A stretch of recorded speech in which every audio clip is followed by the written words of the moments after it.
Financial markets పై పట్టు సాధించాలనుకునే వాళ్ళు Revanth conduct చేసే వెబినార్ కోసం ఈ నెంబర్ కి కాల్ చేయండి. నమస్తే, నేను జీవి సత్యనారాయణ. ఈ ఎపిసోడ్లో మనము ఫండమెంటల్గా ఏవైతే చెక్ చేద్దామని అనుకున్నామో, ఒక షేర్ వాల్యూ ఉందా లేదా అని చూడటానికి ఏమేమి చూడాలి, ఎలా చూడాలి, ఎక్కడ చూడాలి అనేది పెన్ను నోట్ బుక్ దగ్గర పెట్టుకోండి. screener.in వెబ్సైట్ ఉంటుంది. స్క్రీనర్ SCREENER screener.in ఆ వెబ్సైట్ ఓపెన్ చేయాలి. అక్కడ లాగిన్ అవ్వాలి, రిజిస్ట్రేషన్ చేయాలి. ఫస్ట్ రిజిస్ట్రేషన్ చేసుకొని లాగిన్ అవ్వాలి. ఒకసారి లాగిన్ అయిపోయి సెట్ చేసుకుంటే సిస్టమ్ ఓపెన్ కాగానే ఆటోమేటిక్ లాగిన్లో ఉంటారు మీరు. అయిన తర్వాత ఏమేమి చూద్దాము, ఎలా ఉంటుంది, ఏముంటుందో అన్నీ మీకు చెప్పడం జరుగుతుంది. పెన్ను నోట్బుక్ దగ్గర పెట్టుకొని ఇవి చెక్ చేసుకోండి. ఇవి కొన్ని చెప్తాను, ఇంకా నెంబర్ ఆఫ్ ఉంటాయి. ఒక ఈజీగా 100+ ఉంటాయి. 100+ కంటే కూడా కొన్నన్నా కనీసం కొంతలో కొంతన్నా ఆ వాల్యూ ఉంది అనేది తెలుస్తుంది. దాన్ని బట్టి మీరు డిసైడ్ చేసుకోవచ్చు. ఇది ఫండమెంటల్గా, ఈ ఫండమెంటల్గా ఏంటిది అనేది ఎలా ఉంటుంది అనేది నేను మీకు చెప్తాను. ఫస్ట్ మార్కెట్ క్యాపిటలైజేషన్ చూడాలి. మార్కెట్ క్యాపిటలైజేషన్ చిన్నవి చూడొద్దు. ఈ పెన్నీ స్టాక్స్ అన్నీ కూడా బిలో 100, 200, 150 మార్కెట్ క్యాపిటలైజేషన్ ఉంటుంది. మార్కెట్ క్యాపిటలైజేషన్ అంటే సింపుల్గా ఏం లేదు. మార్కెట్లో దాని యొక్క వాల్యూ, కంపెనీ యొక్క వాల్యూ 100 కోట్లు 50 కోట్లు ఉండవు. షేర్ రేట్లు మాత్రం చాలా ఉంటుంది. వాటిని పెన్నీ స్టాక్స్ అంటారు. బాగా పెరగటం, రోజు అప్పర్ సర్క్యూట్లు అన్నీ ఉంటాయి, లోయర్ సర్క్యూట్లు. ఇప్పుడు మార్కెట్ బాగా పెరుగుతుంది కాబట్టి రోజు ఆల్ టైమ్ హైకి వెళ్తుంది కాబట్టి అప్పర్ సర్క్యూట్లోకి వెళ్ళిపోతుంటుంది రోజు షేరు. మనం అది గమనించాలి. అందుకని మార్కెట్ క్యాపిటలైజేషన్ చాలా ఇంపార్టెంట్. ఎంత ఎక్కువ ఉంది అంటే అంత మంచిది. అంటే లిక్విడిటీ ఉంటుంది, వాల్యూమ్ ఉంటుంది, వాల్యూ ఉంటుంది, దాని యొక్క వర్త్ అన్నమాట. అది ఫస్ట్ మార్కెట్ క్యాపిటలైజేషన్ చూడాలి. Second one current price. ఈరోజు ప్రైస్ ఎంత ఉందో చూడాలి. దీంతోపాటు ఇయర్లీ హై ఎంత ఉంది, లో ఎంత ఉందో చూడాలి. అంటే ఒక షేరు మనం కొనేటప్పుడు ఇయర్లీ హై, ఇయర్లీ లో. ఇప్పుడు మీరు పెన్నీ స్టాక్స్ గమనించినట్టయితే పైసల నుంచి రూపాయలకు ఉంటుంది. అంటే ఏంది, ఇయర్లీలోనే అంత డిఫరెన్స్ వచ్చింది. 2000, 3000, 5000, 10,000 శాతాలు ఒక సంవత్సరంలోనే. అంత ఎంత వస్తుంది, ఎట్లా వస్తుంది, ఏమొస్తుంది, వాల్యూతో వస్తుందా, మార్కెట్తో పాటు పెరుగుతుందా లేదా అనేది మనం గమనించాలి.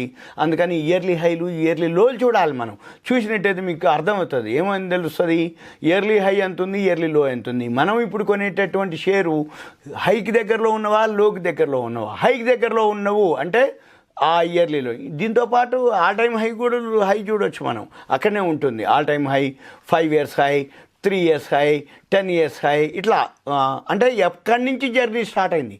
20 years, 24 years, 2000 నుంచి స్టార్ట్ చేయొచ్చు. ఇప్పుడు ప్రజెంట్ మన దగ్గర సాఫ్ట్వేర్లు అన్నీ కూడా 2000 నుంచి చూపిస్తాయి. Y2K తర్వాత ముందు లేవు, Y2K తర్వాతయే ఉన్నాయి. Y2K తర్వాత అంటే 2000 నుంచి 25 years డేటా ఉంటుంది. 24 years, 25 years నుంచి ఎక్కడి నుంచి అది చేంజ్ అయింది, ఎక్కడి నుంచి పెరగటం మొదలుపెట్టింది, ఎప్పుడు పెరిగింది, ఎంత పెరిగింది అనేది మనం చూడాలి. అది హై లోలు చూడాలి. తర్వాత PE రేషియో చూడాలి. PE రేషియో అంటే ప్రైస్ ఎర్నింగ్ రేషియో. అది ఎంత సంపాదిస్తుంది, దాని ధర ఎంత ఉంది. Price earning ratio, PE ratio చూడాలి. దీంతోపాటు సెక్టార్ PE, ఆ ఇండస్ట్రీ ఎంత PE రేషియో ఉంది, మన PE రేషియో ఎంత ఉంది, అది ఎంత సంపాదిస్తుంది, ఎంత PE రేషియో ఉంది, అంటే ఎన్ని రెట్లుంది ధర, current market price divided by EPS, PE ratio. Sector PE, ఆ ఇండస్ట్రీ కానీ ఆ సెక్టార్ కానీ ఉన్నటువంటి PE రేషియో ఎంత ఉంది అనేది సెక్టార్ PE. దీంతోపాటు డివిడెండ్ ఎంత ఇస్తుంది, డివిడెండ్ ఈల్డ్ 10% ఇస్తుందా, 8, 4, 3, 1. అంటే మీరు పెన్నీ స్టాక్స్ గమనిస్తే డివిడెండ్ ఈల్డ్ ఉండదు. అంటే డివిడెండ్ ఇవ్వట్లేదు అంటే ఇదంతా ఆర్టిఫిషియల్, కృత్రిమంగా మ్యానిపులేషన్ అనేది అర్థమవుతుంది. డివిడెండ్ ఈల్డ్ ఎక్కువ ఉంది, కంపెనీ బాగుంది అని అర్థం.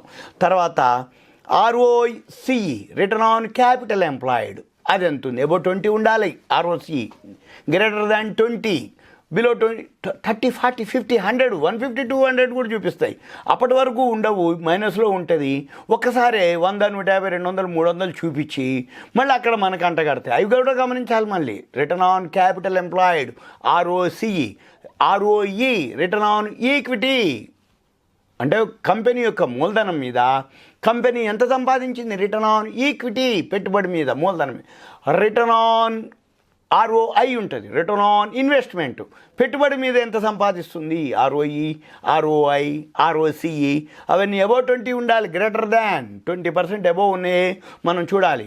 ఒకసారి అంతకుముందు ఎంత ఉందో చూడాలి, ఎందుకంటే ఇప్పుడు ఒకసారి 150 200 ROEలు చూపించి ROCE చూపించి అసలు అది మైనస్లో ఉంది అంతకుముందు. అంటే ఇప్పుడు ఏంది మనకు అంటగట్టే ప్రయత్నం అన్నమాట, అవి గమనించాలి. మళ్ళీ దీంతోపాటు ఫేస్ వాల్యూ ఎంత ఉందో చూడాలి, అది రూపాయా, 2 రూపాయలా, 5 రూపాయలా, 10 రూపాయల ఫేస్ వాల్యూ కూడా గమనించాలి.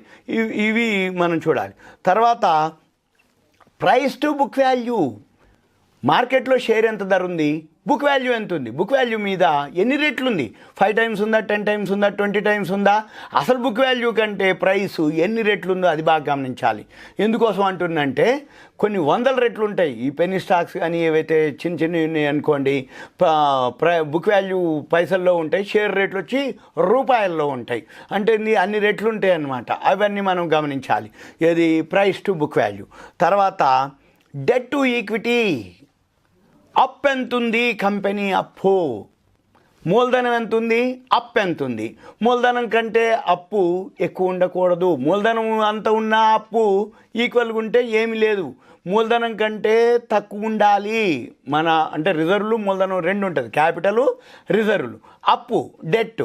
ఈ డెట్ ఎంత ఉండాలి, ఈ నెట్వర్త్ అంటాం, మూలధనము క్యాపిటల్ రిజర్వ్లు 2 కూడితే వచ్చేది నెట్వర్త్. ఈ నెట్వర్త్ కంటే కూడా అప్పు అంటే సుమారుగా రిజర్వులు మూలధనం 2 కలిపితే 100 కోట్లు ఉంది అనుకోండి. ఉదాహరణకి 10 కోట్ల అప్పు ఉంది, ఓన్లీ 10%, అంటే మిగిలిన 90% మన కాడు నెట్. అట్లా మనం చూడాలి. నెట్వర్త్ ఏదైతే రిజర్వ్ మూలధనం కంటే అప్పు ఎంత తక్కువ ఉంటే అంత మంచిది, అసలు అప్పే లేదు ఇంకా మంచిది.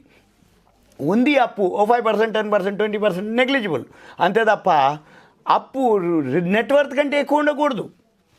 ఉదాహరణకి నెట్వర్త్ అంటే మూలధనం రిజర్వులు కలిపితే 100 కోట్లు ఉంటే అప్పు 100 కోట్ల పైన ఉందనుకోండి, ఇంకా మనం వేస్ట్, ఆ కంపెనీ కొనాల్సిన అవసరమే లేదు.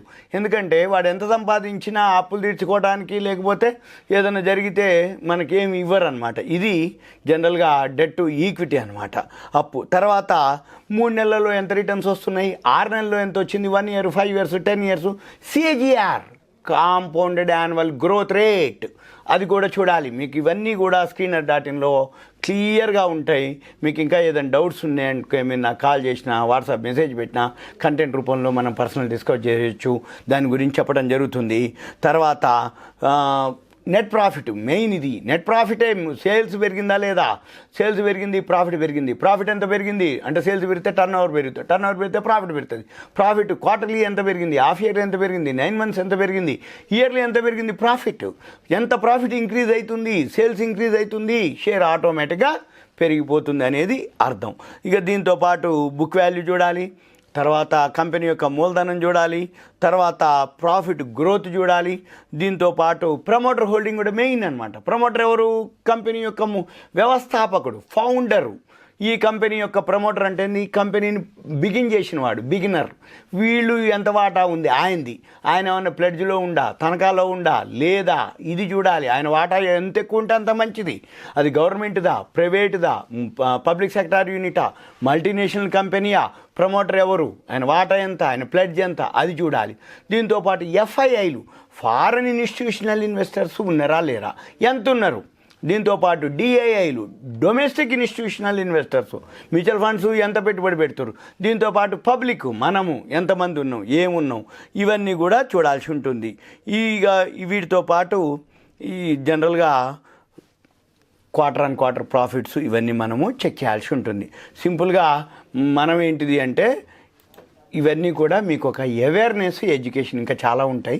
ఇంకా డెప్త్కి పోతున్న కొద్దీ ఇంకో ఆడియోలో నేను మీకు దీని గురించి ఇంకా మీకు డెప్త్గా ఇన్ఫర్మేషన్ కావాలనుకుంటే మీ పేరు, ఏరియా, వాట్సాప్ మెసేజ్ పెట్టండి, గ్రూప్లో యాడ్ చేస్తారు. మీకు ఏదైనా డౌట్స్ ఉంటే కంటెంట్ రూపంలో పెట్టండి. ఇంకా అంటే పర్సనల్ కలిస్తే మనం డిస్కస్ చేయొచ్చు. ఇదంతా కూడా ఒక అవేర్నెస్ ఇన్ఫర్మేషన్, ఫండమెంటల్కి సంబంధించినంత వరకు. ఓకే, సుమన్ టీవీ ప్రేక్షకులు ధన్యవాదాలు. Thank you. సెలవు.